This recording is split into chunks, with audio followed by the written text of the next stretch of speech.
Yes, इतना ही खेल है इसका। Okay okay sir. सर उसी के अंदर इन टेक्स्ट में question number 3 sir. Question number 3, a person exerts large force on अलमीरा टू पुश इट फॉरवर्ड। अच्छा, अलमीरा को वो ऐसे धक्का दे रहा है ताकि वो आगे की ओर बढ़ सके, but he is not pushed backward because the almirah exerts a small force on him. Is the argument given here correct? Explain. सवाल नहीं समझ में आ रहा या किसी को समझ में आ रहा है? लैंग्वेज सर, लैंग्वेज समझ में नहीं आ रही।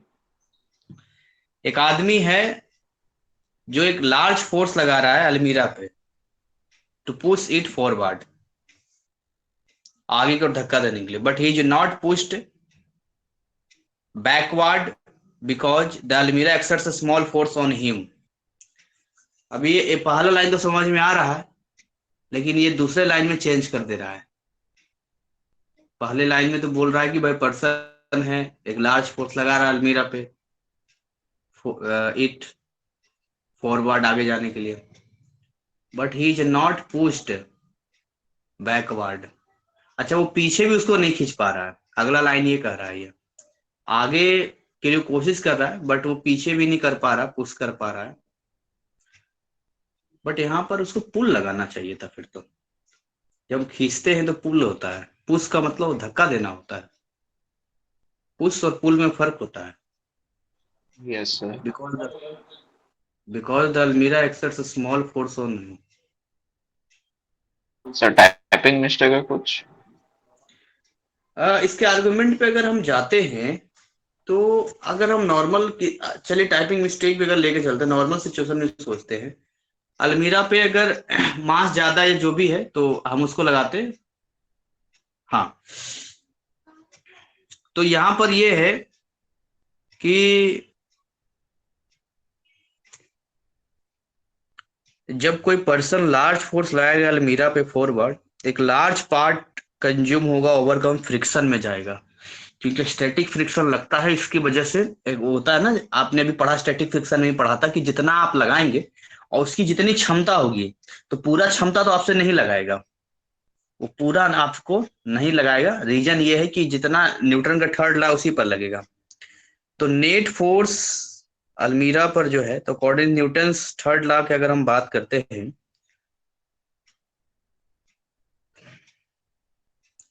यहाँ इसका आर्गुमेंट में मुझे जो है वो एक्सप्लेनेशन तो आप दे ही देंगे, लेकिन इसमें मुझे कुछ मिस्टेक है, कहीं फॉरवर्ड और कहीं बैकवर्ड लिख रहा है। ये थोड़ा सा एक तो मुझे ऐसा लग रहा है, इस तरह की चीजें हैं।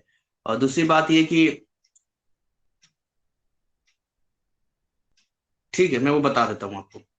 तो यहाँ पर थोड़ा सा ये प्रॉब्लम है इसका, बडिंग मुझे मिस्टेक लग रहा है यहाँ पर, क्योंकि बैकवर्ड होगा तो भाई पुल होना चाहिए, पुश नहीं होना चाहिए। दूसरी बात ये कि उसके मूव ना करने की वजह, आप सीधा सा आप यही आंसर लिखेंगे कि भाई फ्रिक्शन है, और न्यूटन का थर्ड लॉ वहां पर होता है, आप डिटेल जाके लिख सकते हैं।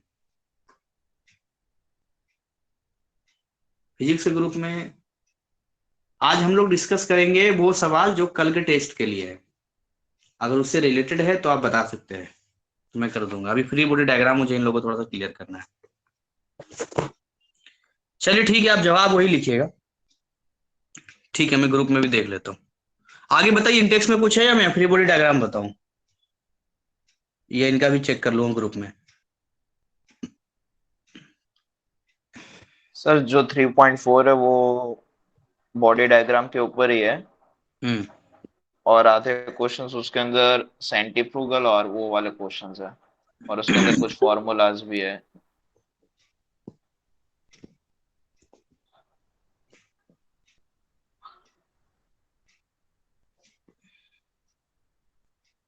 सर एक और बात थी, टेंशन का फॉर्मूला क्या होता है?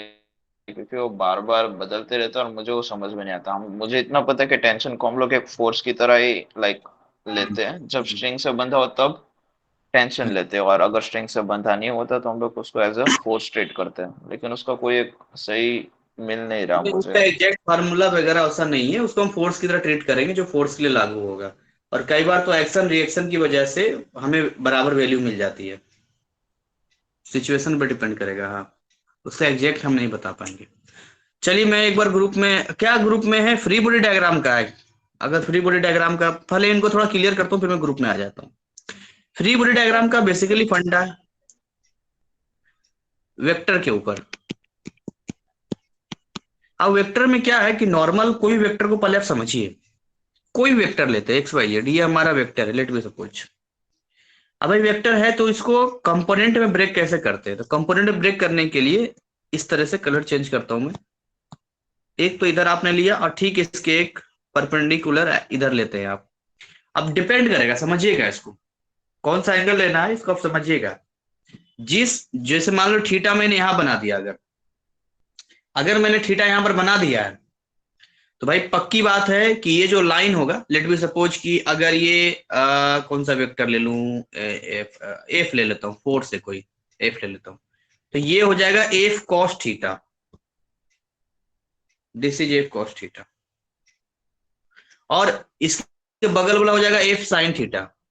अगर एंगल में यहां लेता तो ये बन जाता फिर एफ कॉस थीटा, बस इतना ही ध्यान रखना है आपको। ये जो एफ कॉस थीटा और एफ और साइन थीटा, क्या बोल रहे सर हैं? F10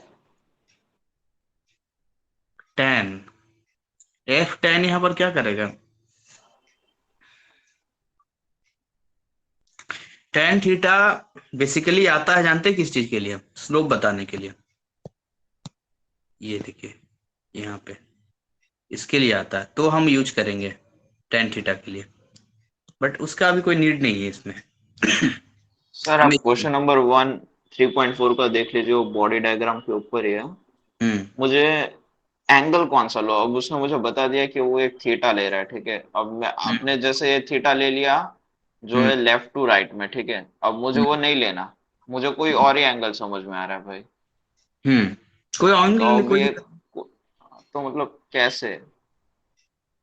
सिंपल मैथमेटिक्स का भी यूज करेंगे हम लोग, जहां इंक्लाइन बनेगा, इंक्लाइन का भी बता देता हूँ। तो बेसिकली समझिएगा कहीं पर ये, अच्छा बताइए ये वेक्टर है या मैग्नीट्यूड है, क्या है ये, क्या बोलेंगे इसको? सर अगर मैं, वेक्टर है क्योंकि वो थीटा। हाँ लेकिन कॉस थीटा जो है वो एक एंगल भी तो दे रहा है, तो एंगल अगर वो दे रहा है तो वो डायरेक्शन में भी तो आ सकता है। बाकी लोग बताएंगे ये वेक्टर है सर या केवल एंगुलर मैग्नीट्यूड है? वेक्टर, हाँ, एंगुलर वेक्टर। नहीं नहीं, मेरा वो सवाल नहीं, मेरा ये वेक्टर, ये कंप्लीटली वेक्टर है मैग्नीट्यूड विद डायरेक्शन या ओनली मैग्नीट्यूड है ये? एक ने कहा केवल मैग्नीट्यूड, सर वो बाकी लोग वेक्टर क्या? के साथ मैग्नीट्यूड है। Yes sir. ये केवल मैग्नीट्यूड है। सर कैसे? यहाँ लगा देंगे आई कैप और यहाँ लगा देंगे जे कैप, अब बना वेक्टर, अब बना वेक्टर। यानी कि ये कहना चाह थीटा रहा है कि, वेक्टर नहीं बनता है? क्या कर रहे हैं? जो थीटा होता है उसका मतलब हम्म वेक्टर नहीं हुआ? देन थीटा तो बस वो रिलेशन दे रहा है, एंगल का दे रहा है, उतना ही बस उसका दे रहा है। बट एक्चुअली में ये है कि हमारे पास दो वेक्टर्स हैं, एक वेक्टर ऐसा है एफ कॉस थीटा आई कैप, और एक वेक्टर ऐसा है एफ साइन थीटा जे कैप। अगर इन दोनों को जोड़ेंगे तो ये वाला आपको मिल जाएगा। आप ओरिजिनल को दो भागों में ब्रेक कीजिए या दो अलग अलग को जोड़िए, वही वाली कहानी घूम रही है। सर एक क्वेश्चन नंबर 7 था, उसमें मतलब एक बॉल आके रिफ्लेक्ट हो जाता है, हम्म तो जो उसमें मतलब एंगल किस तरफ है ना, उसमें समझ नहीं आ रहा है। एक में आंसर में बता रहा है कि उसको ही सामने करके इधर एंगल ले लिया है और उसको रिफ्लेक्ट हुआ है उधर का उधर ही ले लिया है एंगल। देखिए अगर सेम रास्ते पर सेम लाइन पे आएगा, बिल्कुल बैक आ जाएगा, जिधर गया है उधर ही आ गया, इधर आ गया, तो कितना एंगल आप लेंगे इसमें? इसमें कितना एंगल लेंगे आप, एक ही लाइन पे रहेगा तो? 0 डिग्री। 0 ले। चलिए मैं एग्जांपल ले लेता हूँ, बाकी ये पहले क्लियर होना चाहिए। ठीक है, मैं वो भी पहला, सबसे पहला सवाल ही आपको बताता हूँ, उसमें कुछ चीजें और होगी तो मैं बता दूंगा। A block of mass M is held on a rough inclined surface. Rough इसलिए बोल रहे हैं वो स्लोप होता है ना, तो फिसल ना जाए। तो rough inclined surface, inclination theta है, तो आपको एक डायग्राम बनाना है जिसमें अलग अलग फोर्सेस कैसे उस पे एक्ट कर रहे हैं उस ब्लॉक के ऊपर, वो आपको दिखाना है। तो अगर मैं नॉर्मल सा, थोड़ा साइड बना लेते हैं, अगर नॉर्मल सा एक इंक्लाइन हम बनाते हैं और ये थीटा हो गया, क्योंकि बोल रहा है एंगल ऑफ इंक्लिनेशन, है ना, जो ढाल है ना वो इतना है, तो ये थीटा है इसका। अब इसके ऊपर जो है हम लोग जो है बना लेते हैं एक अपना ब्लॉक, कहीं भी रख देते हैं। तो भाई जब इस तरह से आप देते हैं तो अब इस पे कौन कौन से फोर्स लगेंगे। सबसे पहली चीज तो ये, मैं आपको सारा चीज क्लियर कर दूंगा, इसमें एंगल वगैरह भी कैसे दिखाते हैं, बट हम फोर्स तो पहले पहचान ले, फिर हम साइड में भी दिखा देंगे। तो अगर मैं कलर चेंज करता हूं, देखिए सबसे पहले जो है, अगर आप ब्लॉक को बनाएंगे, थोड़ा यहाँ बनाता हूं पहले, फिर उसको और एज जूम कर, इस तरह से मैं इसको अगर बना देता हूं, तो सबसे पहले तो देखिए नीचे की ओर क्या लगेगा, mg। And the most important thing, पहले तो आप इसका फ्रेम डिसाइड कीजिए कि आपको एक्स वाई प्लेन कैसा लेना है। आपको एक्स वाई प्लेन ऐसा लेना है या आपको एक्स वाई प्लेन ऐसा लेना है, ये सर आपको आप डिसाइड, कौन सा ज्यादातर प्रेफर करते हैं? कोई भी ले लो। इंक्लाइन में ये ज्यादा सही, ये ले लो, इसके हिसाब से क्या दिक्कत है, ओके। सब आंसर सेम ही आता, जैसे भी ले लो।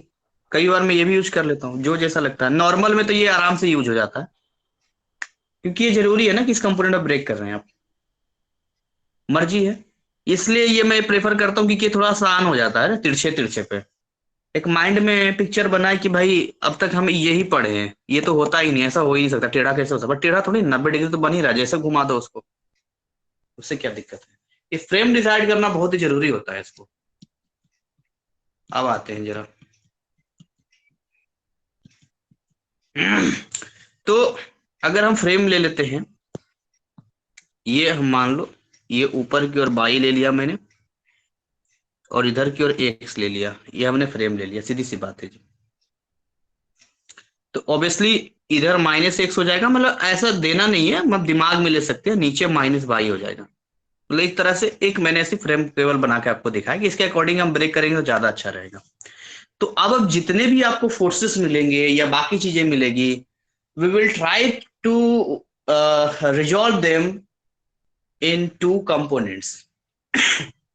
अब दो ही डायरेक्शन हमारे लिए काम करेगा, एक बाई के अकॉर्डिंग, एक्स के अकॉर्डिंग, क्योंकि हमने जो डिसाइड किया ना वही वाला चलेगा, और कोई मतलब कोई मीनिंग नहीं जाता है। तब mg भी टूटेगा, अभी mg बिल्कुल टूटेगा, एक x के अकॉर्डिंग टूटेगा और y के अकॉर्डिंग टूटेगा, mg भी टूटेगा। अभी हम mg को ब्रेक कर देंगे, क्योंकि जितने फोर्सेस है पहले दिखा दीजिए, उन फोर्सेस को सीधी सी बात है x के अकॉर्डिंग y के अकॉर्डिंग कर दीजिए, अगला फोर्स उठाइए x के अकॉर्डिंग y अकॉर्डिंग कर दीजिए, सबको रिजॉल्व कर दीजिए, फिर एक डायरेक्शन वाले फोर्सेस को देखिए कैसे सम करना है, और दूसरे डायरेक्शन वाले फोर्सेस देखिए कैसे सम करना है। यही इसका मेन फंडा होता है फ्री बॉडी डायग्राम का, आपको एकदम क्लियर हो जाएगा। ठीक है, तो जैसे अब यहां पर यदि हम आते हैं इस वाले पे, तो भाई पहले तो देख लेते हैं, mg हो गया क्योंकि ये नीचे की ओर नहीं जा रहा है, पर टेंडेंसी तो नीचे की ओर जाने की है, तो फ्रिक्शन का फोर्स इधर एफएस लिख देता हूं। आप लोग एग्री करते हैं फ्रिक्शन ऊपर की ओर लगेगा, बताइए।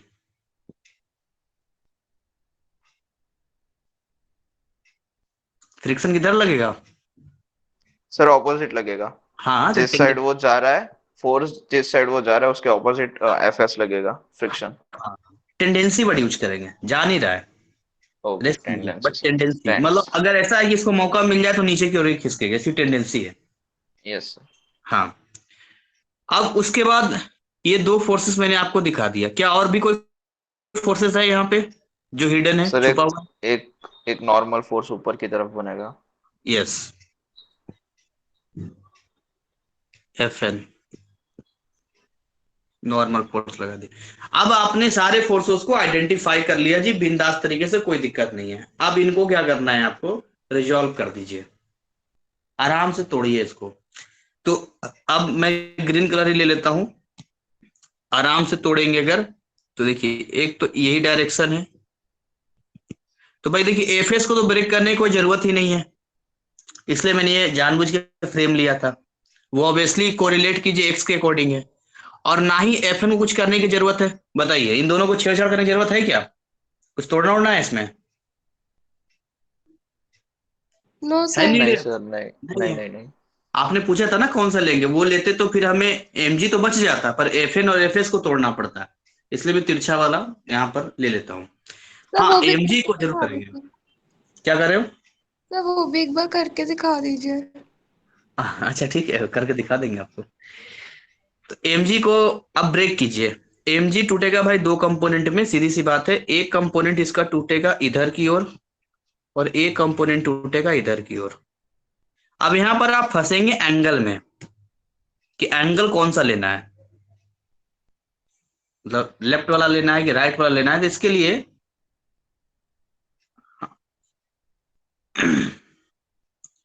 नॉर्मल के नीचे अभी तो डिसाइड करेंगे, अभी तो नॉर्मल एफ एन ही लग रहा है।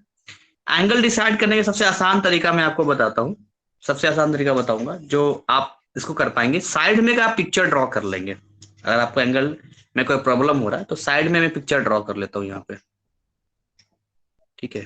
थोड़ा सा इधर यहाँ खिचड़ी हो जाता है ना, तो साइड में पिक्चर ड्रॉ कर लेते हैं इस तरीके से। यहाँ पर लिखा हुआ है थीटा। भाई अगर यहाँ थीटा लिखा हुआ है तो ये ओरिजिनल एम जी है हमारा, ये ओरिजिनल एम जी है। और एक ब्रेक हो रहा है किधर की ओर, ये वाला, एक ये ब्रेक हो रहा है और एक ये ब्रेक हो रहा है, इस तरीके से ब्रेक हो रहा है। 90-90 डिग्री है, मतलब इन दोनों के बीच में 90 डिग्री बन रहा है। इसको समझिए, यहाँ पर मैं आपको सीधा सा बता रहा हूँ कि कैसे आप एंगल निकालेंगे। ध्यान सुनिएगा, अगर आप एक ट्रायंगल के प्रॉपर्टी पे आते हैं तो ये तो 90 डिग्री ही है। कलर और चेंज कर लूं, चलिए ब्लू कलर ले लेता हूँ, ये तो 90 डिग्री ही है। तो बताइए ये वाला एंगल क्या होगा, 90 माइनस थीटा होगा कि नहीं होगा, बताइए। ये वाला angle, top angle of the triangle, अगर आप ट्रायंगल की बात कर रहे हैं तो। Yes sir. 40 नहीं होगा? 90 माइनस थीटा, यस सर। हाँ। अब बात तो ये कि अगर इन दोनों को जोड़ने पर 90 होता तो बताइए ये थीटा होना चाहिए कि नहीं होना चाहिए ना। 45 अभी हम नहीं बोल सकते, 45 नहीं बोल सकते, हमें नहीं पता कितना कितना है, हम थीटा ही ले रहे हैं केवल। थीटा 45 वो जरूरी नहीं है।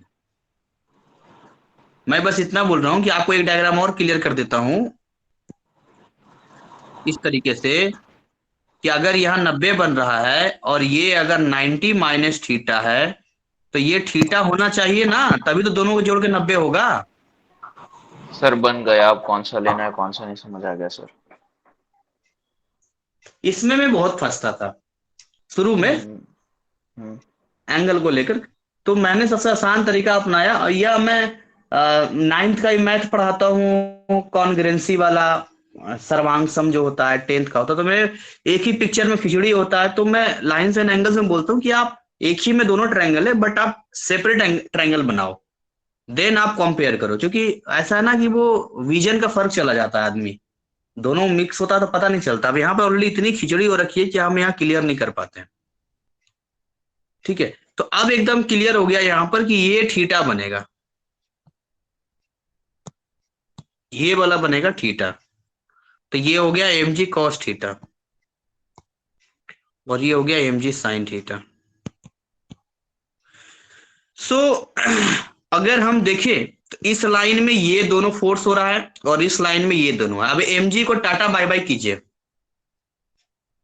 एम जी खत्म, यही एम जी का तो दो हमने ले लिया। अब एम जी बार बार थोड़ी लेते रहेंगे हम, एम जी को भी इग्नोर कीजिए, एम जी कोई काम नहीं रहा, एम जी टूट गया। क्लियर हो रहा है मैं क्या बोल रहा हूँ? Yes sir. अब आप लिख सकते हैं यहाँ पर, आप अपना स्टेटमेंट दे सकते हैं यहाँ पे। अगर आपको नॉर्मल यूज है, जैसे हॉरिजॉन्टल वर्टिकल हम यूज नहीं कर सकते क्योंकि ये उस तरीके से है नहीं, इंक्लाइन का है उसका, तो हम नॉर्मल अलोंग एक्स डायरेक्शन लिखेंगे, x axis, along by axis लिखेंगे।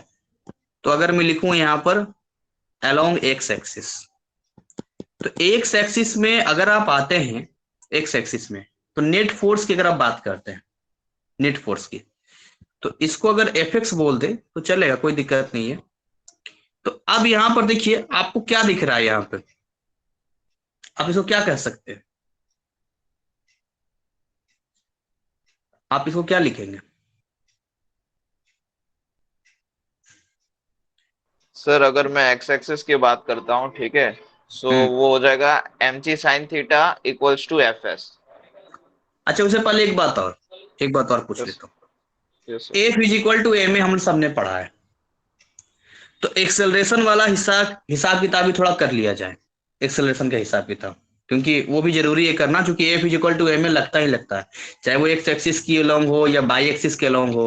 हमने फोर्स को तो कर दिया, पर हमने एक्सेलरेशन पर कोई चर्चा ही नहीं किया है, बट एक्सेलरेशन का भी काम आ सकता है, जरूरी नहीं हर बार वो रेस्ट में, हो सकता है कई बार मोशन में रहेगा। तो अगर एक्सेलरेशन को हम लोग इसको अगर कोशिश करें इसको स्प्लिट करने की, तो ऑब्वियसली देखिए हमारे पास एक्सेलरेशन एक्चुअली किस डायरेक्शन में है, इस डायरेक्शन में एक्सेलरेशन है ना, अगर होगा भी तो इसी डायरेक्शन में होगा ना। Yes sir. क्या ऊपर एक्सेलरेशन होगा? नहीं। तो इसका मतलब ये हो गया कि ए एक्स इज इक्वल टू ए माना जा सकता है और ए बाई इज इक्वल टू 0, अगर हमें मानना होगा तो। सर नेगेटिव भी तो ले सकते हैं, अपोजिट निगेटिव डायरेक्शन। निगेटिव कैसे लेंगे आप मुझे बताइए। मैं आपको किस डायरेक्शन की बात कर रहा हूँ, मैं इस डायरेक्शन की बात कर रहा हूँ, ऊपर थोड़ी उठ रहा है, वो सरफेस को छोड़ के ऊपर थोड़ी जा रहा है। जिस डायरेक्शन में मूवमेंट है उस डायरेक्शन में आप देंगे ना, यस सर। टेंडेंसीज की मूव करने का इंक्लाइंड पे, तो भाई जिधर की ओर जाएगा उधर एक्सेलरेशन होगा। तो अगर आप ax और a बाई भी करेंगे तो ax तो यही रहेगा, a बाई 0 हो जाएगा इसका।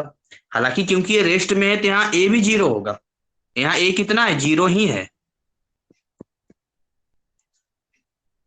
क्योंकि मूवमेंट है ही नहीं, कहाँ मूव कर रहा है ये, मूव ही नहीं कर रहा है ये। ठीक है, हेल्ड, साफ साफ सवाल देखिए क्या लिखा है, अ block of mass m is held, रुका हुआ है वो।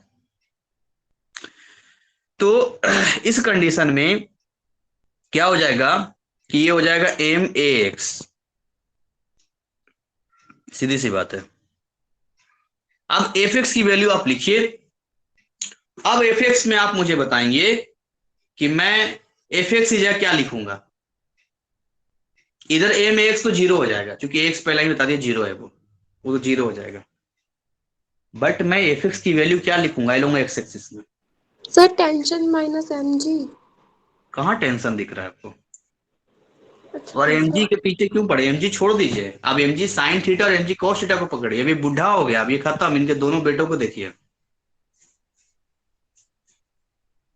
अब आप या तो एक्स एक्सिस के लोग बात कीजिए या तो बाई के बात कीजिए, मैं एक्स की ओर बात कर रहा हूं, तो खाली एक्स वाला देखिए, बाई वाला मत देखिए, केवल एक्स में देखिए। एक्स का लाइन आपको देखना आता है, मैंने बना रखा है फ्रेम, एक तरफ प्लस एक्स एक तरफ माइनस एक्स, उसी डायरेक्शन में देखिए। सर, तो लाइक पूरी एक्स एक्सिस की बात करेंगे तो mg sin थीटा और fs के सिवा और कुछ तो है नहीं, मतलब वो दोनों इक्वल होंगे। वो दोनों इक्वल होंगे, बट अगर हमें केवल एफ एक्स देना हो, अगर हमें एफ एक्स लिखना हो तो कैसे इसको लिखेंगे, क्योंकि दोनों ही अपोजिट डायरेक्शन में है। सर, तो आपको ही बताना पड़ेगा, इतना डीप में आता तो हम लोग ने कर लिया होता। अरे तो पूछ तो रहे हैं आपसे, नहीं बन रहा। बंद तो गया ये, अब इसमें क्या है, बस इतना ही तो पूछ रहे हैं हम कि भाई एम जी साइन थीटा और एफ एस को आप कैसे लिखेंगे। इसने लिखा है M G sine theta minus F S लिखा है, एफ एक्स की वैल्यू। मेरा ये सवाल है कि आपने एम जी साइन थीटा में ही एफ एस को क्यों घटाया है, F S minus M G sine theta क्यों नहीं हुआ। तो शायद ये ऑब्जेक्ट की मूव करने की टेंडेंसी इधर है इसलिए।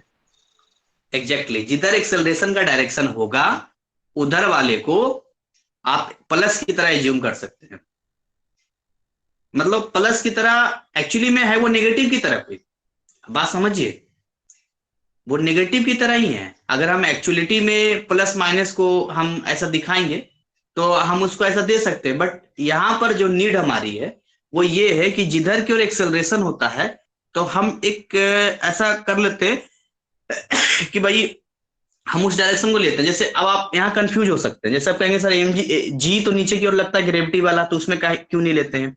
सिचुएशन में डिपेंड करता है, आपके ऊपर है, टोटली डिपेंड्स ऑन यू कि आप उसको कैसे लेते हैं, आपकी मर्जी है।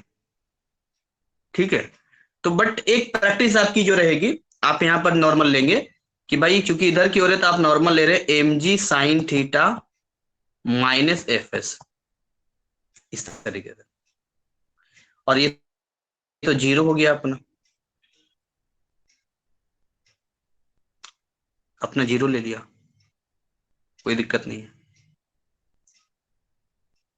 इसमें क्यों विशेष फर्क नहीं पड़ता, इसके पीछे कारण बताता हूं मैं, क्यों विशेष फर्क नहीं पड़ता है। इस सवालों में विशेष इसलिए फर्क नहीं पड़ता है, एरर आ सकता है इसमें, हाँ रिकॉर्ड हो रहा है, इसमें एरर आ सकता है, बट इसमें एरर क्यों नहीं आता, क्योंकि ये वाला ऊपर नीचे मूव नहीं करता ना, ये तो अपना सरफेस छोड़ता नहीं है, तो इधर तो हर हालत में एक्सेलरेशन 0 होगा, हर हालत में 0 होगा एक्सेलरेशन, तो इसीलिए इसमें कोई विशेष फर्क नहीं पड़ता है। अब अगर सोचिए कि अगर मैं लिखूं एलोंग बाई एक्सिस,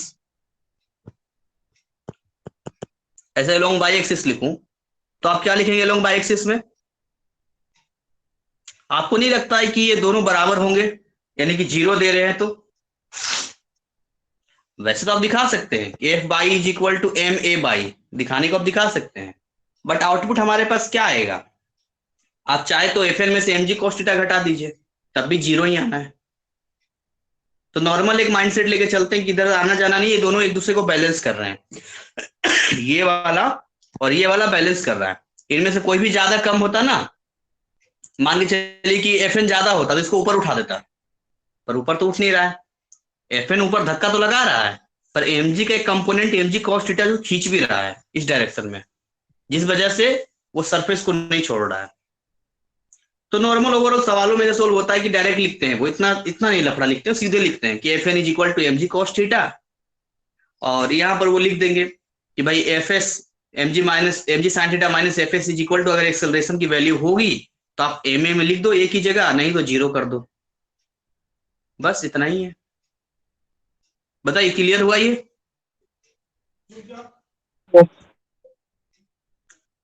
ठीक है, तो ये इसका हिसाब किताब है, कोई ज्यादा नहीं है। इसे हटा देता हूं मैं, किसी को कुछ पूछना तो पूछ सकता है, नहीं तो मैं हटा देता हूं। ठीक है,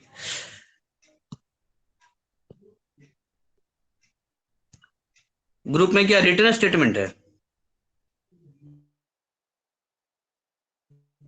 ये यस वाला? सर। इसमें क्या दिक्कत है? सर ये क्वेश्चन समझ में नहीं आ रहा है सर, नीचे वाला, और सर इसका आधा वाला पार्ट दूसरे पिक्चर में। State the law of parallelogram vector obtained expression for the magnitude and direction, ठीक है। अच्छा, तो इसमें जैसे पैरेललोग्राम जो बनता है उसका बेसिक प्रॉपर्टी क्या होता है, आप समझिए। आप एक नॉर्मल पैरेललोग्राम बनाते हैं,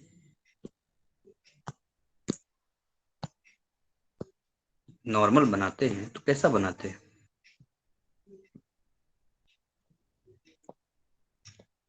तो इसमें 2 ट्रायंगल तो आराम से बन जाता है, आराम से 2 ट्रायंगल बनता है। लेट मी सपोज कि इसको अगर हम ऐसे समझे कि ये एक वेक्टर है, इसके ऊपर ये वेक्टर रखा, तो इसका जो डायगोनल है इन दोनों वेक्टर का सम है, और पैरेलल होने की वजह से ये सेम ये वाला यहां चला जाएगा। हाँ, 360 डिग्री तो खैर होता ही है, और ये वाला यहाँ आ जाएगा। उठा के कहीं भी वेक्टर को उठा के रख सकते हैं, कहीं भी उठा के रख दीजिए एक जैसा वेक्टर को, क्या दिक्कत है? कहीं जितना जहां जहां यूज हो पैरेलल में रख सकते हैं, इसको उठा के रखते रहिए जहां भी जितना जरूरत हो। तो ये तो नॉर्मल है, यहाँ पे आर है, वेक्टर ए है, बी इंक्लाइंड है, तो ये वाला वेक्टर बना दिया, ये वेक्टर ए है,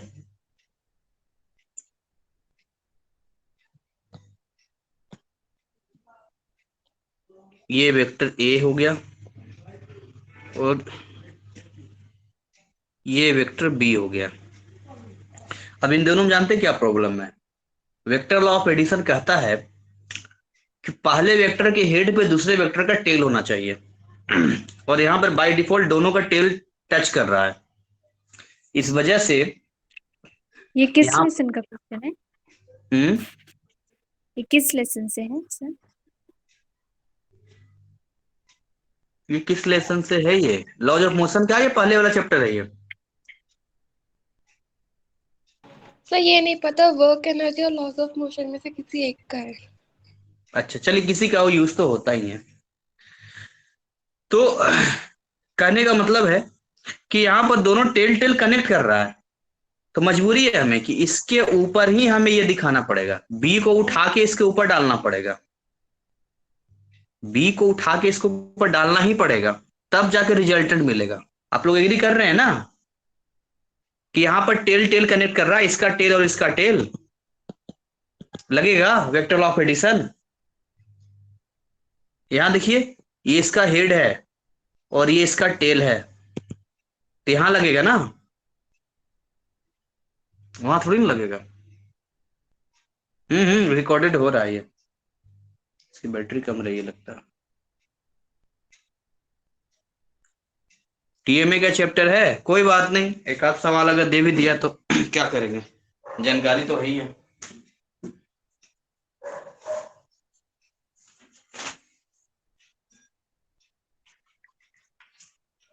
बड़ा लेट ज्वाइनिंग है, इसको चार्ज में डाल देता हूँ मैं। हालांकि तो टाइम ओवर ही है, फिर भी ठीक है, आप लोगों का डाउट क्लियर ही कर लेंगे, कोई बात नहीं।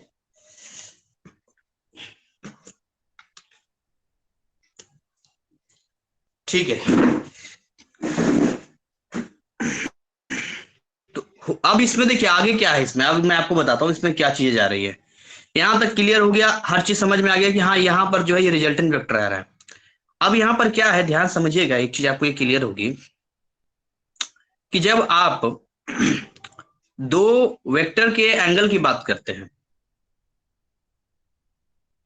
जब आप दो वेक्टर के एंगल की बात करते हैं, तो आपको ये समझना होता है कि दो वेक्टर के एंगल हम तभी दिखा सकते हैं जब उनके टेल और टेल कनेक्ट हो।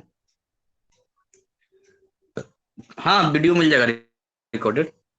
यहां पर देखिए थीटा दिया है, ये दोनों का टेल कनेक्ट हो रहा है, थीटा दे रहा है, बट एक्चुअली क्या है, इस थीटा को हमें आगे की ओर दिखाना है, तो हम एक काम करेंगे यहाँ पे कि इस वेक्टर ए को थोड़ा सा आगे की ओर शिफ्ट कर देंगे। जैसे यहाँ वेक्टर बी है ना, ये लेट मी सपोज ये वेक्टर बी है और ये पीछे वेक्टर ए है, तो इस vector A co dot dot ही सही, बट हम कोशिश करेंगे यहां दिखाने के लिए। तो इससे क्या होगा कि अगले पार्ट में यहां थीटा हम बना सकते हैं, यहां थीटा बनाया जा सकता है, इसलिए यहां पर थीटा बाद में बनाया है। अब एग्जैक्टली हम बता सकते हैं कि थीटा जो है वेक्टर ए और वेक्टर बी के बीच का है, आप एग्जैक्टली बता सकते हैं। यहां पर बताइए, क्लियर है ये थीटा क्यों बाद में इस तरह से बनाया है, बताइए। Yes sir. अब आपको एक चीज और बताते हैं इसमें। अब इसमें देखिए, आपको लग रहा होगा कि यहां पर ये लाइन क्यों ड्रॉ किया, इसके पीछे क्या कारण है। तो देखिए ओवरऑल क्या है कि हम इस आर की अगर एक वैल्यू हम निकालें तो ये एक टोटल राइट एंगल ट्रायंगल बन जाता है। ये देखिए 90 डिग्री यहाँ पर है, टोटल बन जाता है। और इसमें एक अच्छी बात ये है, यहाँ पे गुड न्यूज यहाँ हमारे लिए ये है कि यहां तक का तो लेंथ हमें पता है ए है, यहां तक का हमें पता है, क्योंकि अगर आप नॉर्मल ट्रायंगल उठाएंगे एक्चुअली में, अगर आप इन टर्म्स ऑफ एंगल वगैरह बाकी चीजों में, तो इस तरीके से मिलेगा, जो कि ऐसा कोई खास ट्रायंगल नहीं, इसमें कुछ किया जा सकता है, मतलब कोई रूल वगैरह आर को निकालने कुछ आगे सेटअप करने का दिक्कत हो सकता है, यहाँ पे क्लियरेंस नहीं है ना इसको। तो अब इसको क्या है, हालांकि डेरिवेशन थोड़ा सा चला जाता है ये, तो अब इसको क्या करेंगे कि वेक्टर बी को स्प्लिट कर देंगे वेक्टर बी स्प्लिट कर जाएगा, एक इसमें और एक इसमें स्प्लिट कर जाएगा, क्योंकि वेक्टर ए तो यहीं तक है ना, हमने तो एज्यूम किया कि आगे जा सकता है, बट वेक्टर बी अगर आएगा तो वेक्टर बी का दो कंपोनेंट टूटेगा, ये टूट जाएगा बी कॉस थीटा और इसका टूट जाएगा B sine theta. B sine theta का यूज हमारे पास नहीं है, ऊपर की ओर है, बट बी कॉस थीटा का यूज हो जाएगा यहाँ पर, क्योंकि यहाँ पर ये जुड़ जाएगा, इतना ए और इतना बी कॉस थीटा, तो एक राइट एंगल ट्रायंगल में जो होना चाहिए ये मिल गया A plus B cos theta. O B sine theta का यूज होगा, राइट, होगा ये वाला लाइन हो जाएगा बी साइन थीटा, ये यूज होगा, ये बी साइन थीटा हो जाएगा, क्योंकि जब आप ब्रेक करेंगे तो इसको उठा के आप यहां भी रख सकते हैं, आप उठा के रख सकते हैं यहां पर। अब बताइए, अगर आपको किसी भी राइट एंगल ट्रायंगल में बेस मालूम हो गया परपेंडिकुलर मालूम हो गया तो क्या है, हाइपोटेनस नहीं बता सकते आप? आर ही लिख देता हूं। क्या आर की वैल्यू निकाली जा सकती है? बताइए। इतना क्यों हुआ, समझ में आ रहा है?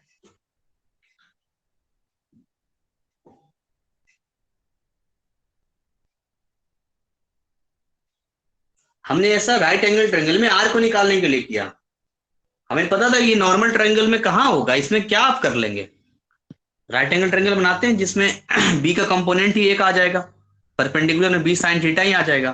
पर बेस में थोड़ा सा ये है कि क्योंकि बड़ा राइट एंगल ट्रायंगल है तो भाई ऐसा है कि यहां तक तो ए लेना ही पड़ेगा।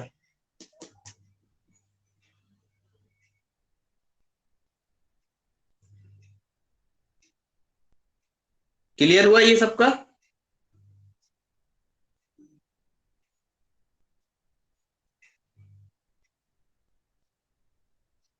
आपका समझ नहीं है, आप तो बहुत लेट भी आए हैं, अब देखिएगा। बाकी लोग बताइए, क्लियर हुआ? Yes sir. ठीक है, अच्छी बात है। ठीक है, आगे बढ़ते हैं फिर। और क्या था इसमें? था इसमें क्या दिक्कत है? Sir 15 question. Centre of mass का पूछा है ये। सेंटर ऑफ मास तो मैंने पढ़ाया नहीं, टीएमए में चाहता है। ये भी टीएमए का ही। चलिए फिर भी आपको बता देते हैं, जब पूछा ही है तो बता देते हैं आपको, इसमें कोई बड़ी चीज नहीं है। सेंटर ऑफ मास किसी बॉडी का कहीं भी हो सकता है, कहीं भी हो सकता है सेंटर ऑफ मास। जरूरी नहीं सेंटर ऑफ मास सेंटर में ही हो। जब आप किसी चीज को बैलेंस करते हैं ना, तो डिपेंड करता है कि मास का डिस्ट्रीब्यूशन किधर ज्यादा है और किधर कम है। कई बार कोई छड़ी को आप बैलेंस कीजिएगा तो कोई जरूरी नहीं है कि आपके फिंगर पे या हाथ में जब बैलेंस करें एक फिंगर पे या दो फिंगर पे, तो भाई वो आधा आधा पर हो, कोई जरूरी नहीं। कई बार ऐसा होता है कि एक हिस्सा एक तरफ होता है, एक हिस्सा एक तरफ होता है, तो हम कुछ कह नहीं सकते हैं। तो वो सब कोऑर्डिनेट पे चलता है। तो कोऑर्डिनेट पे चलेंगे ना, तो देखिए कोऑर्डिनेट का सिंपल है, देखिए 2 1 दे रखा है, यहाँ पे 3 1 दे रखा है, 3 3 दे रखा है। आप सिंपल ज्यादा दिमाग मत लगाइए, एक सीएम निकाल लीजिए और 22 सीएम निकाल लीजिए। एक सीएम निकालेंगे m1x1 plus m2x2 plus m3x3, या नीचे m1 plus m2 plus m3 कर दीजिए। बस आपको सब दे रखा है, यहाँ पर ऊपर दे रखा है m1 m2 m ही दे रखा है, यहाँ पर सब में m ही दे रखा है। और 22 सीएम निकाल लीजिए। यही एक सीएम 22 सीएम जो होता है कोऑर्डिनेट होता है सेंटर ऑफ मास का। बस सिंपल तरीका, कोई लफड़ा नहीं है इसका, क्योंकि इसका कोई विशेष है नहीं तो बताने को मतलब भी नहीं इसका जाता है। और इसमें बताइए और क्या है आगे, नेक्स्ट।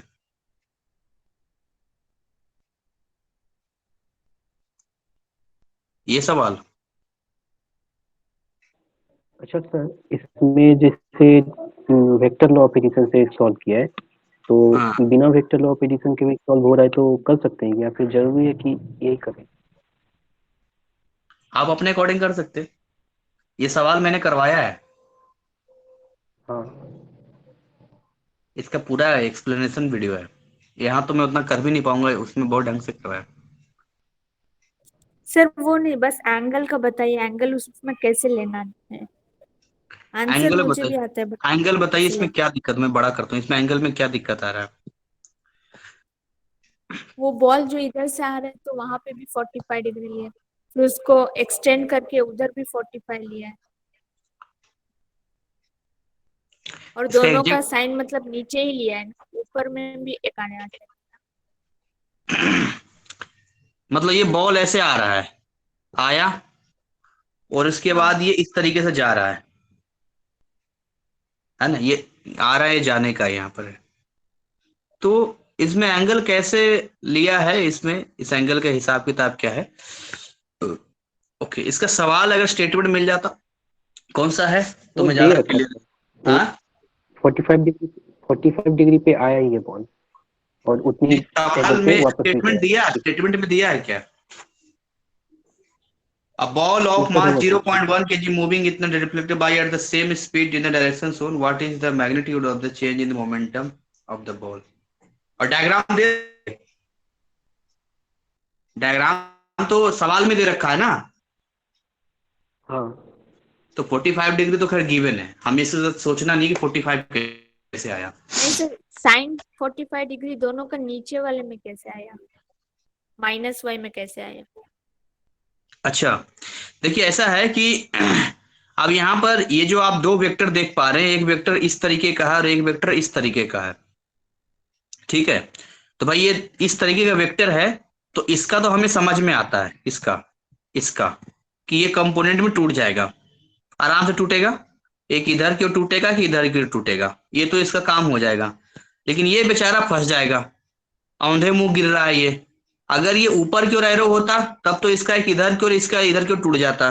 चक्कर ऊपर की ओर नहीं है, इसका नीचे की ओर है। तो हमारी मजबूरी है कि हम इस वेक्टर को डिस्प्लेस करना पड़ेगा, जा तो रहा है उसी डायरेक्शन में और यहाँ ओरिजिन ही है, तो इस वेक्टर को हम यहाँ पर ही जूम कर लेंगे। अब ये यहाँ से जो है हमारा कनेक्शन खत्म हो गया, सीधा यहाँ पर आ जाएगा। यही वेक्टर को हमने रिप्लेस कर दिया है यहाँ पे, ताकि अब इसको हम एक इधर की ओर ब्रेक कर सके और इधर की ओर ब्रेक कर सके। आई थिंक यही डाउट होगा आपका, बाकी तो क्लियर ही होगा, या कुछ और है? हाँ सर।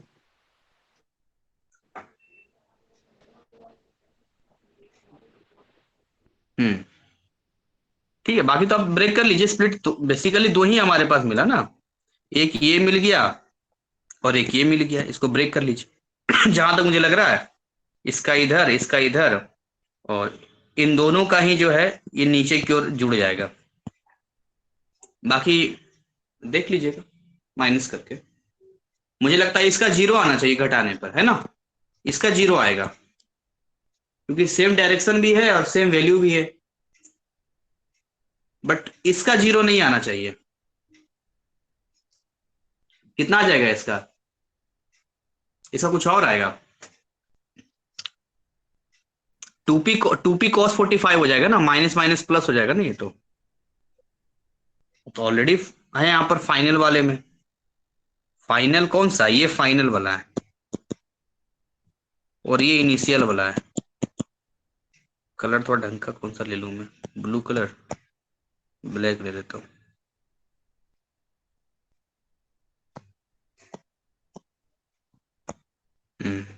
तो यहाँ पर ये जो है ये फाइनल है और ये इनिशियल है यहाँ पे, तो ऑलरेडी ये माइनस में है, तो घटाएंगे तो ऑटोमेटिक हो जाएगा। साइन 45 को नीचे के डायरेक्शन में क्यों लिया गया है? हाँ, साइन 45 नीचे क्यों लिया गया है, देखिए जरा ध्यान से आप ही, फिर आप ही न्याय कीजिए जरा। ये वेक्टर का डायरेक्शन अगर इधर की ओर जा रहा है, कोई वेक्टर अगर इधर की ओर है तो उसको आप ऐसे ब्रेक करेंगे ना। सोचिए जब वेक्टर ऐसे होता था तो उसको आप ऐसे ब्रेक करते थे, आप सोचिए ना, वेक्टर आपका नीचे की ओर है ना, ठीक है, तो ऑब्वियसली आपको ऐसे ब्रेक करना पड़ेगा। क्लियर हुआ कि ये नीचे क्यों ले रहा है ये? बताइए। हम्म, ठीक है, तो यही सब है अब, बस इसी पे काम कीजिए, हमारा क्लास का टाइम भी हो गया अब तो। और कोई डाउट है किसी का तो बता दीजिए, ना क्लास ओवर करते हैं, फिर तैयारी करेंगे आप लोग। क्वेश्चन देखिए, 1 घंटे के साथ चलता है, 1 घंटे का है, 3 घंटे का 80 नंबर होता है, तो 1 घंटे में कम से कम 25 से 30 नंबर तो दूंगा ही दूंगा, क्योंकि जो उसका एक घंटे की वैल्यू है वो तो अचीव करना है ना। क्या डाउट है आपको?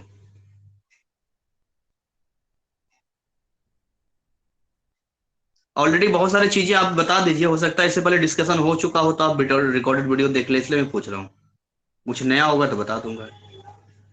इंटेक्स के सारी चीजें इन लोगों ने पूछ लिया है, और बाकी एक्स्ट्रा भी जो होता फिर वो डायग्राम वगैरह भी पूछ लिया है। अब आपका क्या डाउट है वो बता दीजिए।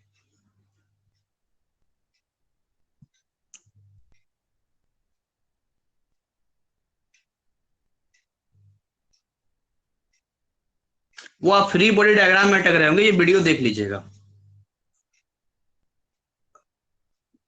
देखिए अगर इस चैप्टर को अच्छे से समझना है ना तो मैं आपको बताता हूँ, इसका एक बेसिक वीडियो है।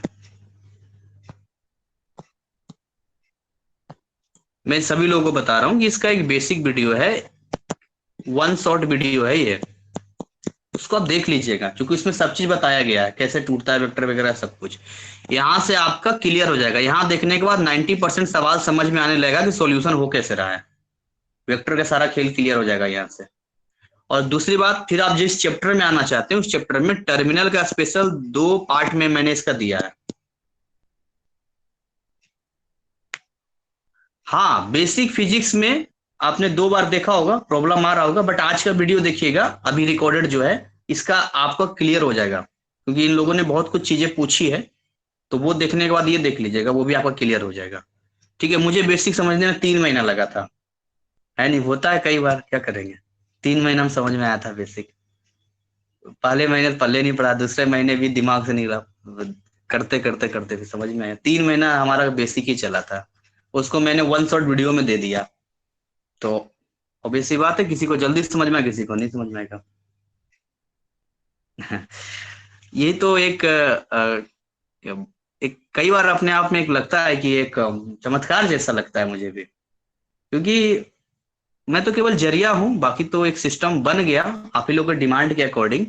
बट इतना बड़े सिलेबस को इतने कम टाइम में करना, और आप लोग का कंट्रीब्यूशन रहता है, बहुत मेहनत करते हैं आप लोग, 15-15 दिन में बच्चे लोग बहुत मेहनत करते हैं, तो आप लोग का बहुत बढ़िया रहता है कि कई ऐसे स्टूडेंट रहे जिनका साइंस से कोई मतलब नहीं था, आर्ट्स या 10 साल पहले पढ़ा हुआ, 20 साल पहले पढ़ा हुआ, ऐसे ऐसे भी एजेड स्टूडेंट भी रहे इसमें जो उन्होंने बहुत क्लियरली समझा और जाना और क्लियर किया।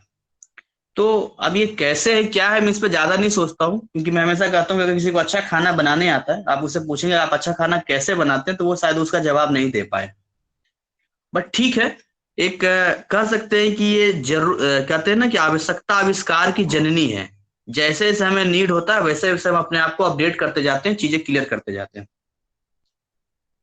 तो अब कोई दिक्कत वाली बात नहीं है, बस हो चुका है सिस्टम, बस आपको काम करना है, जहां भी डाउट हो क्लियर आप, मुझे बड़ी जितना आप समझ पा रहे हैं ना इतना कम टाइम में, बहुत बड़ी बात है कि आप इतना समझ पा रहे हैं।